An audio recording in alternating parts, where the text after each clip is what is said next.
Welcome, guys. This is our third episode. Don't forget, the show is called The Report Card. It's a beautiful Sunday, a beautiful morning. So it's not that hot today. But the news are hot. The topic is hot. We're going to be talking about Isn't Mnandi today. So stick around, guys. Don't forget to comment if you want to know more about the show. If you want us to invite maybe your favorite political figure or your favorite actor in Durban or anywhere else, we can do that for you. So you can just send us names. Don't forget, guys, to also share your opinion, because this is more about opinions and talking about the industry, TV, radio, newspaper. We're talking about all the entertainment, and I feel like they go hand in hand with politics, because we can't talk about entertainment without politics, because when you act, you are politicking, and when you do your radio, you are politicking. When you walk on the road having conversations, somehow we're going to end up talking about politics. So this is more of us talking about who we are, celebrating our skin being melanin, and also talking about what should we do moving forward in working together. So don't forget, guys, we have 3 segments of the show. We talk about the role that the entertainment is playing when it comes to society, and also the role it plays when it comes to government. So we need to not need to forget that we make money, and that money goes to government, and government gave us a budget to work on. But there's always conversations and debates around that. So that's why we're doing this show, so that you at home knows that when you see an actor, you need to see also a person who's pushing an agenda through politics. It might not be the government politics. It might be a story politics. It might be a content politics. So we need to be aware when we're watching and sitting at home. Sometimes when we are listening to a radio, you need to know there's a certain agenda. It doesn't matter what is positive or negative, but there's always an agenda being pushed.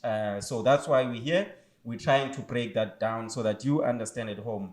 When you leave your kid endlini ebukele Popeye, there is a certain agenda, even though you'll say a kid doesn't understand what's going on there. When you sit down and watch, you will see that, doesn't make sense for a kid to know this. Because I was surprised when I saw Lion King, and then one of those animals there, Popeye has a tattoo. And I was like, okay, these days Popeye has tattoos now. Okay, what does it mean?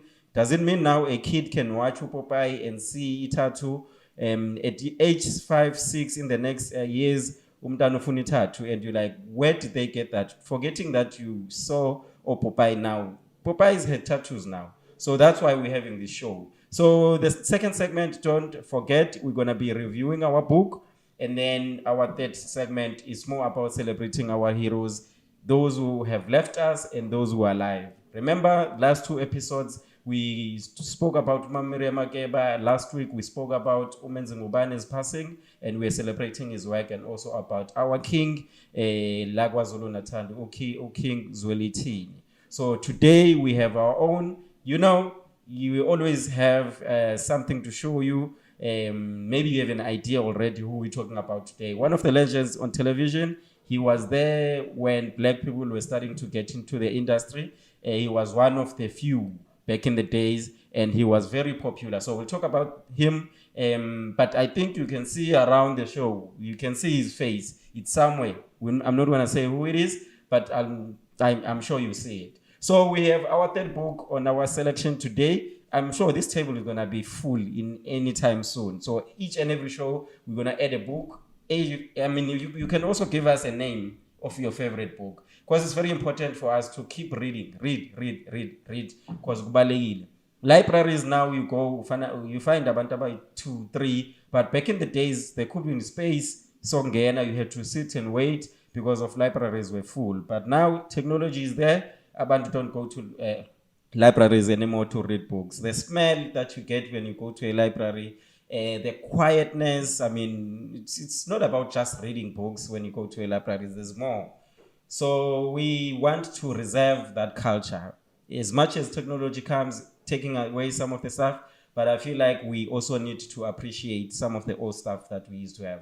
I'm not going to be alone today. We had a guest, Umastole, last week, and we're supposed to have another guest today. But I felt like we didn't finish our conversation, Umastole from Grahamstown, my own homie. So I decided to go to namhlanje so that we can continue with the conversation, because there's a lot he can offer, especially coming from a student point of view, because he's graduated, he's done his masters. So I feel like we need to talk more about that. We didn't finish the conversation. So let me welcome him before I go to our first segment, with is our role as artists in society. So yeah, man, welcome. Yes, Grand. Yeah, So after show last week, how did you feel about it?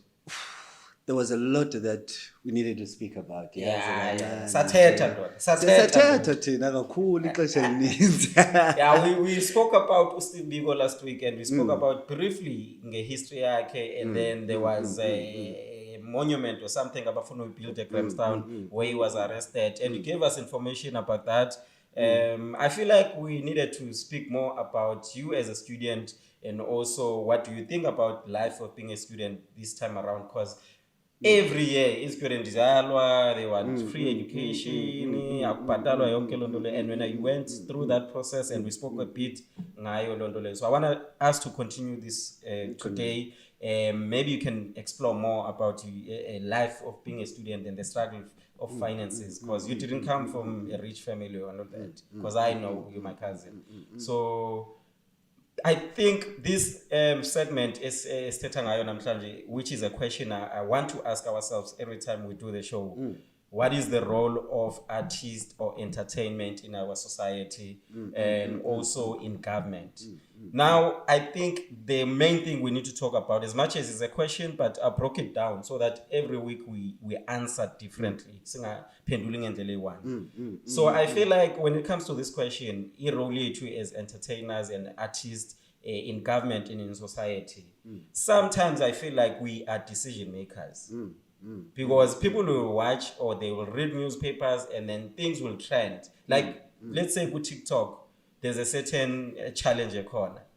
All of a sudden, the whole world is doing that challenge, which means now that content was a decision maker for everyone, or influence for everyone to follow. So today I want us to talk about the decision making that we create as artists for abantu to live that life. Because abanye will want to be rich because they were watching a certain show and they were inspired by those characters who are rich, and they decide to do izinto to follow whatever they were watching on TV. So my question again now, before we go any further, is, as artists, how powerful are we in terms of people's decisions in their daily lives? Because people will go and buy a shoe because they saw a character wearing that shoe. Ubonang was wearing something, and then all of a sudden every other girl wants to have that. And then it means she was an influence in their decision making. So let's talk about that. In society and in government, what sort of influence we have, or decision making we have? There's a huge influence when it comes to decision making. Like Lendo Boyesho, when it comes to, seeing a character on TV. If you are Kumbula ngesikhathi, we used to watch Chinese movies ekhaya, and then after that movie, maybe Shaolin Temple or something, after that movie we'll go outside and start playing ezinto singazazi. Okay. So there's that thing that we always pick out from something that we've watched or something that we might have heard. If we are Kumbula, there was an advert on a radio station, so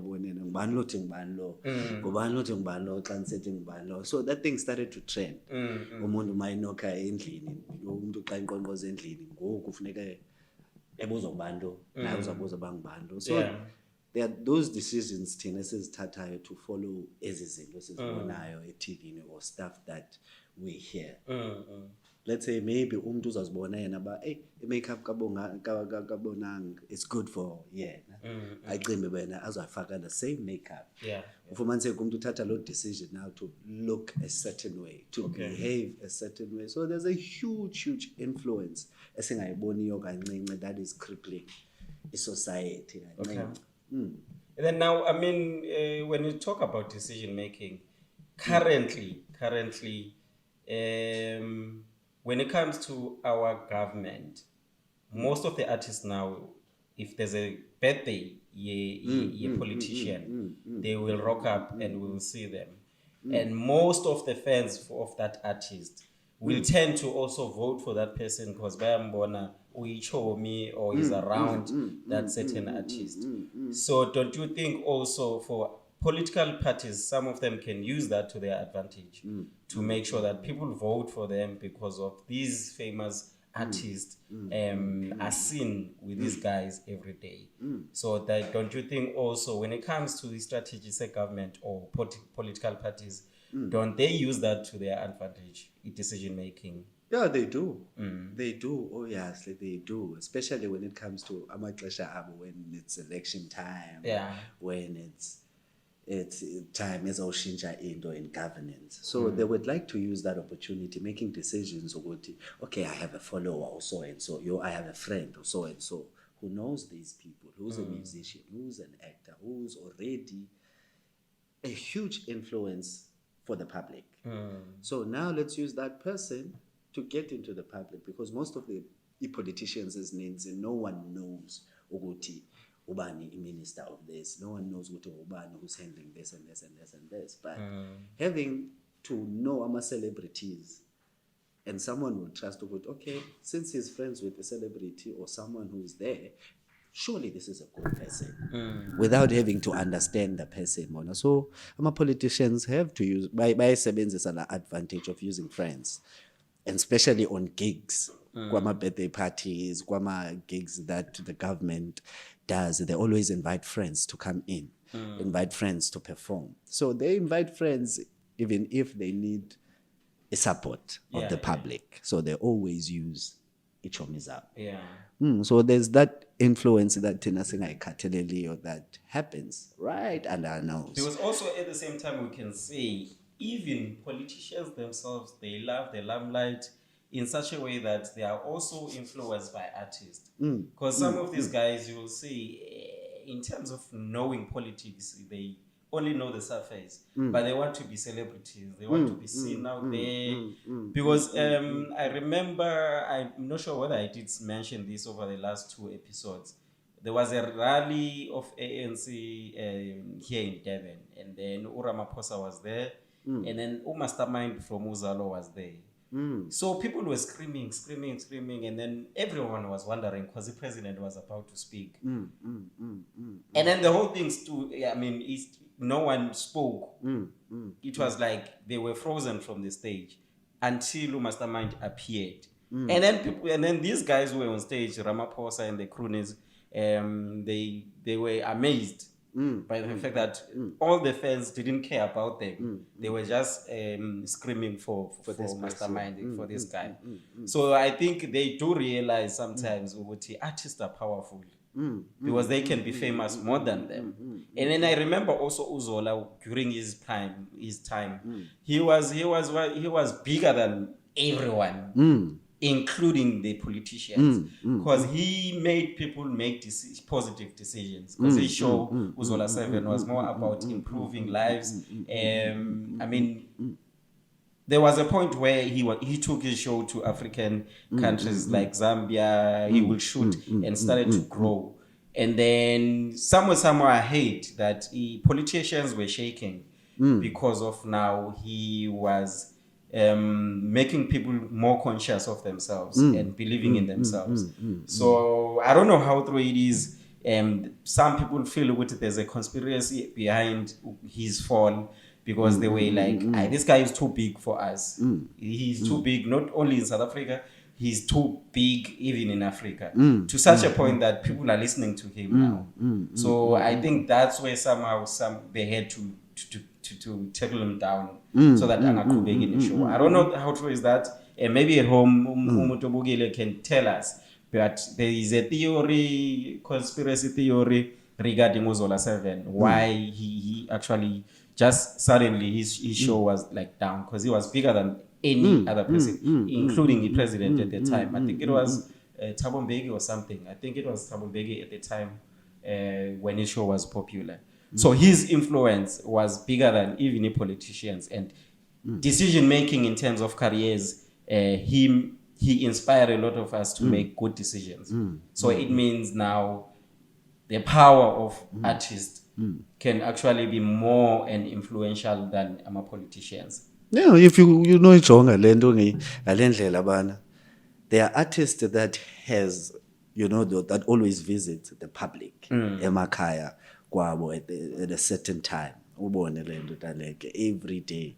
So now you have Zola 7 who was doing a show yakhe every 6:30. Every day 6:30, having to change lives, having to do something that the government is supposed to be doing, and changing people's lives and making people's dreams come true, and making people's and he lives. was exposing a lot of municipality councillors in other areas, because he was like, hey, what's going on here? We need to build a library. It was a struggle to even build those libraries, to even take care. Because he even went to Eastern Cape, where he was like, there was no progress, and then the one who wrote a letter why I tell you she wanted to build a library. Imagine that. Imagine that. Having to do. Had to call Zola to do that, because he had that influence.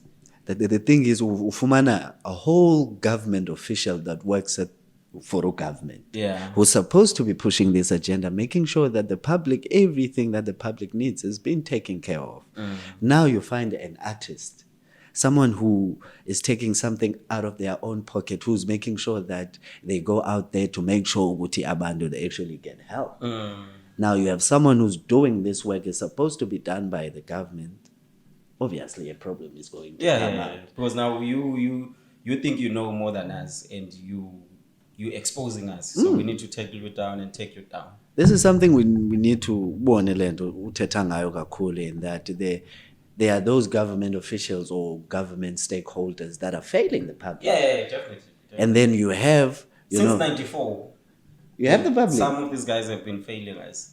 You see? And I don't want us to feel like every show, every episode, we're bashing them. But that's the thing. We can't run away from the truth. Because they're in a position, to make decision. Yeah. To make decision to help out, to make decision to be corrupt, to make decision to ignore artists. And we felt that even worse last year as artists. That artist, you're on your own in this space. Okay. Yeah, go on that day. So now I want us to talk, because we mentioned Zola, and Zola has been it's been more than 10 years now. Who's hot now in terms of artists who are positive, who are helping the community, not just because of they just give out money, but by the way they talk, by the way they walk. Because sometimes you need to talk the talk and walk the walk. So who's doing that now? Who do you feel as artist that is not afraid to talk, who's more like Zola, who's an influential person, who influences young kids and grown-ups at the same time? Who's doing that these days? So far, even though there was a small saga, it's Uputu Robert Marawa, Yeah. It's someone who's been positive. It's someone who's been taking care. Yeah, no, he's not. He doesn't have fear, that guy, because I listened to his show. Yeah, he speaks his mind, and his show is very controversial, and that's why he challenges this, especially when it comes to rugby cricket, because that's where a majority of white people are in control. So he's always not afraid to challenge them, and it's. I feel like when it comes to these times, and it's not something he's done now. He's been doing it for a long time. And there was a point where he got a heart attack, and I was like, damn. You can't help thinking maybe there's someone who maybe poison. I don't know. You never know. He's outspoken. He's not afraid, and he stands for black people, and his fist is always up. So I think you are right when it comes to that. I think you are right, and I think sport is lucky to have such a guy. Yes, because he fights for his sport, and he's been through a lot just because he's fighting for us. Imagine now you have Upoti and you have a whole entertainment industry. More Robert Morawa, more of them. You know? Would be crazy. You know, its spaces will change, you know. A lot of things would change. A lot of things. Imagine having Upoti to come in. Mike Baba. Having Upoti to come in, having someone who's more like Robert as an artist, like in South Africa. There's a lot that could happen and change in the space where you have someone who's not afraid to speak out. You have someone who's not afraid to speak the truth, even if it means them having to lose their job. Because, I mean, he's been fired. He's been fired and then rehired. You know? Because he speaks his mind.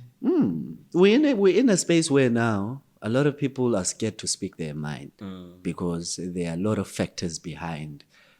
Like, am I going to get the job again tomorrow? Or would they hire me? And I think it's something of niggas sitting ayole. I mean, these days, artists, there's a lot of compromise they need to do because people will think with their stomach. And then I was having a conversation with a friend and I was like, okay, Sharp, you've built your career with morals. And you made a statement that I stand up for abantu abamnyama. So even your work shows that you can't mess with Umaslola. He stands for what he says and he stands for what he believes in. So here's 1 billion put on the table.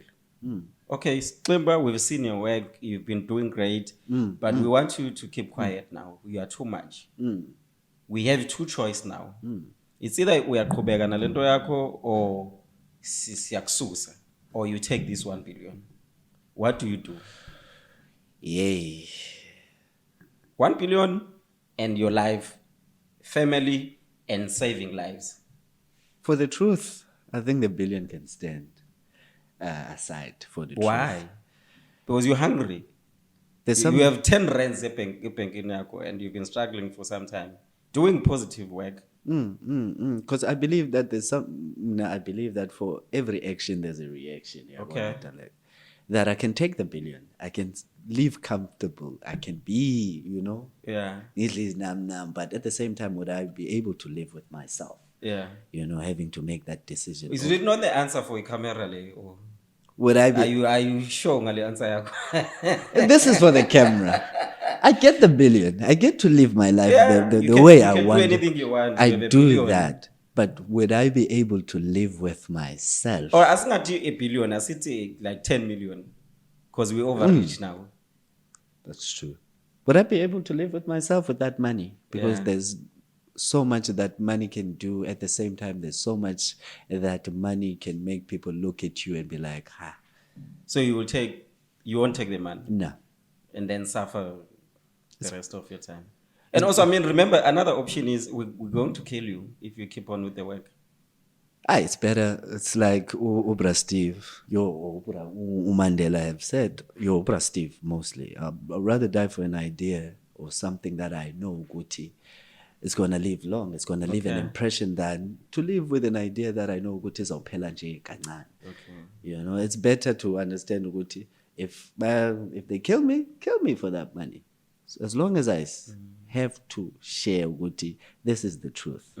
So going back to Steve, Robert, it reminds me now that they've been killed, Okrisane, they've been killed. Do you think that the decision-making of government killing these guys affected other leaders who were coming?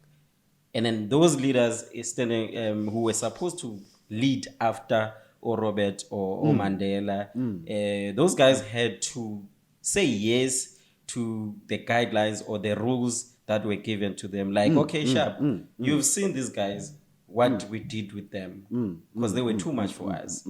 Now you guys are coming to take over the country. We are saying you don't touch 1, 2, 3. If you do that, trying to be clever, we're going to take you out. Either we're going to just, your image is going to suffer, or your family is going to suffer. And a perfect example, we've killed these guys before. I'm not saying they did, I'm just trying to put a situation where you are given a choice. Because we're talking about decision making now, the influence that artists, the influence that government has on us.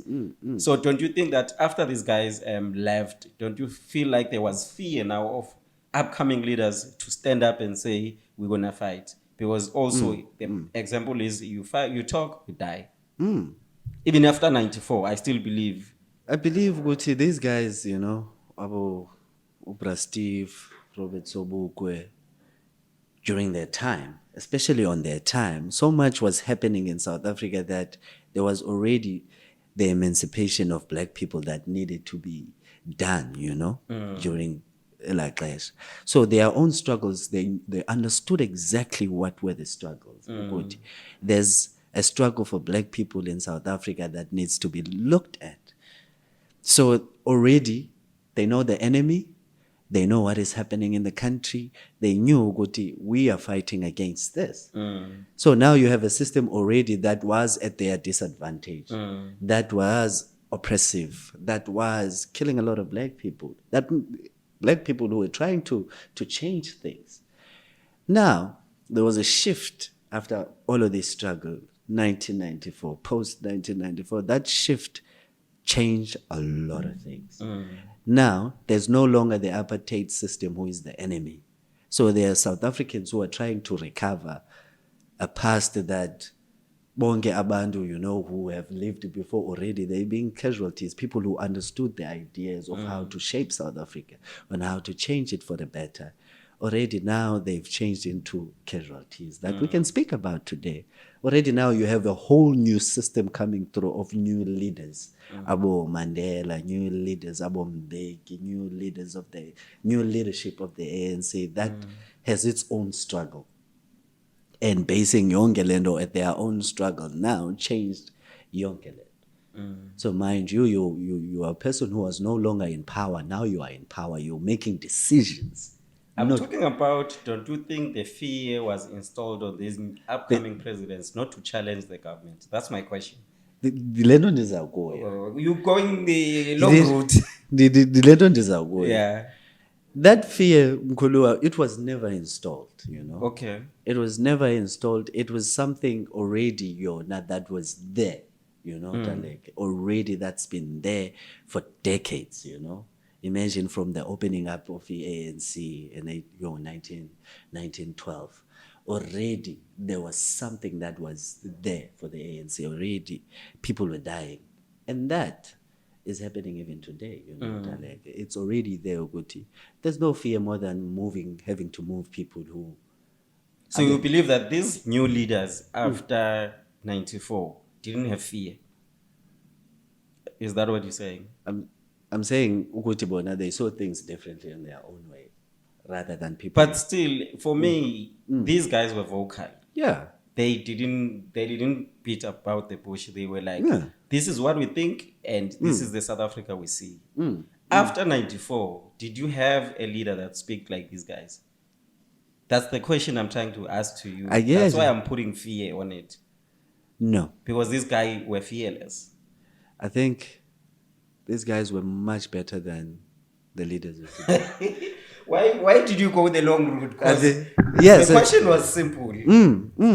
I understand that they had to take a new role as leaders, but it doesn't change who you are. You can take a new role, but it doesn't change who you are. If you are vocal, then you need to be vocal after. For the fact that you were silenced after, it could be when these guys died, you had fear now that, Namin's over. So let me do what they say. Then now you're compromising your morals and what you stand for. Because now you don't speak the same language you were speaking before 94. Yeah. This is the thing, because the language started to change that was different from... Which means now the fear of dying of these guys was put in you, in your heart, because you knew if you're going to go ahead and talk, chances are you're going to die yourself. Here's the thing. If you look at all of the old leaders, you had people who were already ebadala, for some time after 1994. You had Mandela, who became a president at a very old age. Timer. Old age. And then you have Umbeki who stayed for a short period of time in his presidency. And then you had JZ who stayed for 2 terms. Already, these are people who were speaking a language of the past. Who were using the language of the past to speak about the present. They've used it more to speak about the past, which led to more loopholes, more fear in a lot of black people, more reminder. Okay, if now these guys came through, black conscious, it was the main issue of we need to celebrate who we are, we need to have more languages celebrated, we need to dress how we want, we need to speak wherever how we want. And then these presidents didn't speak more about that. They didn't talk about more of that and push that and saying, we are not going to be afraid of who we are. We're going to push that. But instead, they were talking about other issues, and these issues were not solved even today. So they didn't actually say one thing and then do it. How many times they've been saying fees must fall? We need free education. Yes, Utatu Zoman did that in his term. But still, silence was there for him to keep quiet. And he was saying this is a policy of ANC. It's part of a policy that we need to have free education. But other than that, man, at home, you can decide on your own. We're just having a conversation and it's an opinion. Remember, you're watching the report card. Don't forget, guys, go to our social media. Facebook, Deeply Rooted, and also you can go to Lelako Productions, and then Instagram, Deeply Rooted, and also Lelako Productions. These are 2 production companies that are trying to come together as a team so that we can produce the content for you. So don't forget, go post and say your comment and anything you want to say, man. We're not really based our arguments on politics only. We just want you guys to understand that entertainment and politics go together, and if you think they are too different, then that's where you miss it, because you can't talk artists without politicians, because somehow we need to make decisions that will help all of us in our society. So that's why we are talking about decision making today. You sitting at home, you go and buy some bread, you don't know why you wanted to buy bread, maybe you say you're hungry, but you just saw the bread on TV. And somebody, a production company, was doing an advert for that. It was paid to do that, to influence you so that you can go and buy bread. So if you see an advert each and every day on your TV, when you see drama, you will see any content that plays, whether a radio, magazine, part of the decision you're making daily in your life, that's the influence that you get from these entertainment departments or whatever. So that's why we're having this conversation today. What is the role in the artists and the entertainment has in our society and in government? We're going to ask this question, but we're going to break it down to different type of questions. But the top and the umbrella of the whole thing is, what are we playing in society and in our and the government? So I wanted to close this by you telling us, because last time you spoke briefly about the books that you guys were reading in your curriculum. And some of these books you said when you didn't read about. So what you guys were reading about through the whole years Ufunda? Especially in drama, because you did drama. It was basically more of plays, Japanese theater, where only South African theater was there for 1 week, if I would say, where we speak of guys. So if you're writing exam, it's about 10 marks. And that's it. You write one essay. You and write then about 80% of it, it's overseas. It's either Japanese theater, or it's somatics, or it's something that is completely away from La Mzansi. What was the answer to your question? Because I'm sure it was Buzba, why are we not learning our own history or own books? To be honest about this thing, there are times where I left lecture rooms because of what has been taught. Oh, okay. Where I left because I disagreed. Because I didn't see much how this thing is going to help me with the work that I want to do. You know, what they were teaching and the stories I want to tell. There were times where I would just get up and walk because I didn't see the importance. So there were moments where I would have to leave lecture rooms, morning classes because I didn't connect or it didn't make sense to me or whatever I wanted to do at that time. And I had to select plays in which I needed to play in the that you department. relate to. Yes. Okay. All right, guys, let's just jump straight to our book today. Just show me that book and show the guys at home. So the book we're talking about today that we're reviewing, it's Rich Dad, Poor Dad. And this book has been in the shelf for a long time. I think it's like 20 years now. But they keep making new copies each and every year. And it's the most selling book. It's by Robert Kiyosaki. This guy, I like this book for the fact that he breaks down how you make money. And remember, this show is about, we're not just reviewing political issues, we need to also know money. As much as we are artists, we need to also touch the business side of everything. So when I read this book, I was so inspired about making money, and I got to understood, because this guy, he actually goes into details and he tells us the secrets that most of the billionaires don't want us to know. Because he even says that he fought some of the people were there was a backlash about this book from those who are rich, because they didn't want some of the secrets to be known by a normal person on the street. So he says when he published this book, like, there were a lot of haters, not just from the ground, but from the high level. Because some of the guys, they felt like it's secrets that we're not supposed to know. So I like the fact that when he explains how his poor dad mentality was and his rich dad. So his rich dad was not really his father, it was a friend's father.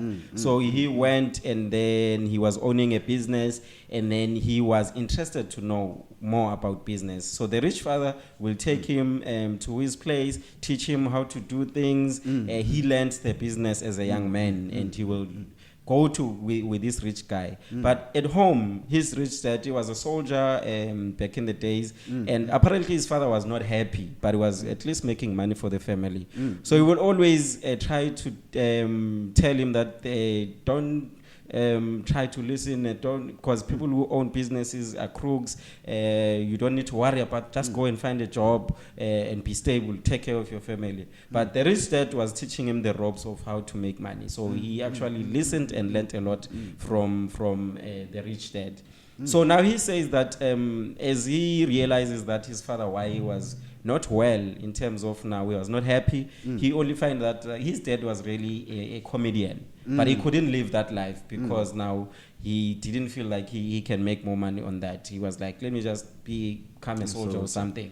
So it's a very interesting book, and I feel like you guys at home can go find it. It's celebrating 20 years, so you need to make sure that you buy yourself one. So it's called Rich Dad, Poor Dad, and Robert Kiyosaki. You haven't read this book?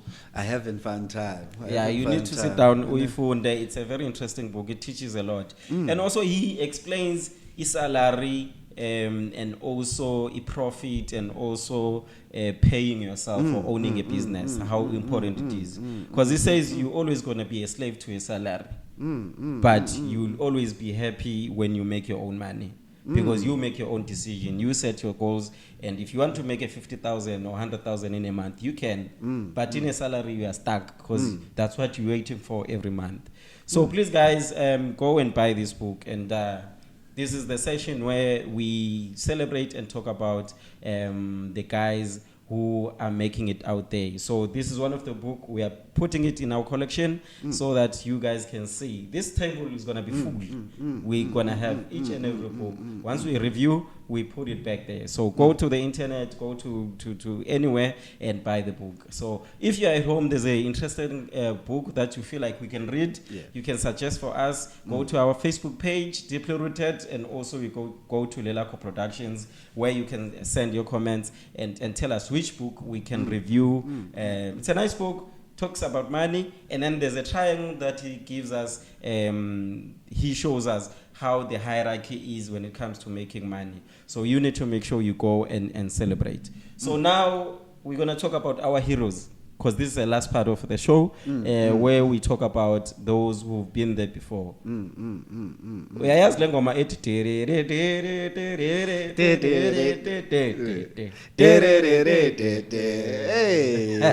what are your memories about Utate Sothetha ngaye as we celebrate him today? The legacy he has put in our industry. The first thing that comes in mind is yakala kinkathazo madoda. Sivalelekile. Hey, Obudvuyisa used to SS iskota sakhe taleke, you know? Ngeskota sakhe yaqala kinkathazo kupika nini kule eshukushukuma ed and print. Ed and print. Yes. I think the one that I think ngangibone kephi kutyala lamawele or it's not ityala lamawele. Inqumbo yeminyanya. That's the most memorable character that for me shifted everything. Than Velaphi, the famous Velaphi.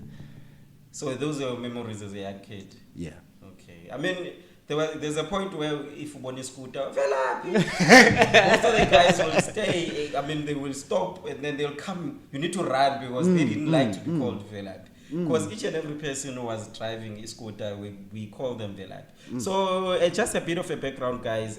We know Google is a friend, so we got some of the information. So we're not going to give you the whole scope of who he is, but just a bit. It's up to you to go and do your own research. He was born eKapa, eGugulethu, in 1937. On 20 July, he passed away in 2000.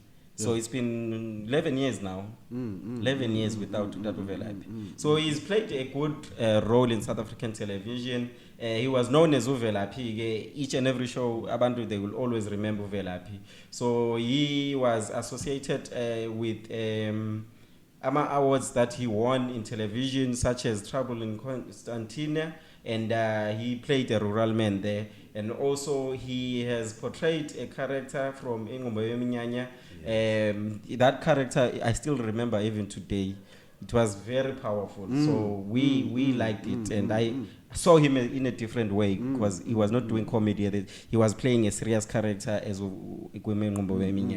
So he's been around a lot of times. And I feel like today we need to celebrate him and say thank you to him for giving us our producer is counting down because we're supposed to finish the show. So if you guys want to know more, go say so I remember we were talking about the fact that Utata was known all over the world back in the day, and I think he actually broke virginity among comedians back in the day because I think after that Ostumo followed, Obongo followed, Omzinuzizwa followed, but he was sort of a pioneer. He almost started the whole comedy situation, and not just a comedy all over. I mean, we only sometimes take from America to do our own content because they inspire us. But I feel like a comedy yabo at the time was totally different from a comedy that this new generation has on television.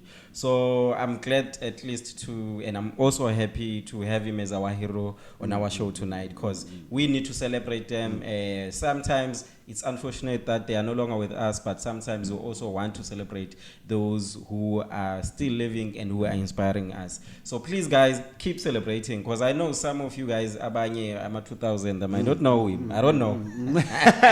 But we grew up on him, and remember television at the time, it was black and white. There were only few families, where they were like colorful TV, color TV. Most of our homes, we had black and white because I remember I used to watch him good black and white TV. So how are your thoughts in terms of now his life and also the decision making? Because remember our first conversation, we talk about artists influencing and also making sure that people make decisions. So how was his influence and also decision making for other upcoming artists who came through after him? What's your take? How do you feel in terms of him influencing us, young people at the time? He opened the door for, it was a proud moment, Lena, for that decision for him to take Uguti. Now I decided to be an actor. Just to see a black man just giving it all was more than enough from Obutre. It was more than enough, like. Hey man, all right. I think we need to close down. Not on a sad note, but yeah, we're just celebrating and saying power to him. We still remember you, Tata, wherever you are. Esizozama nathi senze imisebenzi encomekayo njengawe. So his family, kids, and wife. We're hoping wherever they are, they keep the spirit going. We were inspired by Utata back in the days, so we feel like in the show we need to celebrate him. So remember, this is not about celebrating artists only. We're gonna have different type of individuals which we're gonna celebrate, because I feel like politics and entertainment goes together. So that's why we're doing this show. Remember, this is our opinion, guys. It's not like we know everything. You can teach us and tell us what to do at home. So we're learning also, and also I hope you are learning also at home. So we're saying we salute you, Tata, wherever you are, and thank you very much for being an inspiration in our lives as artists. So in closing, I'm saying big up to everyone who are watching the show, and thank you very much for your support.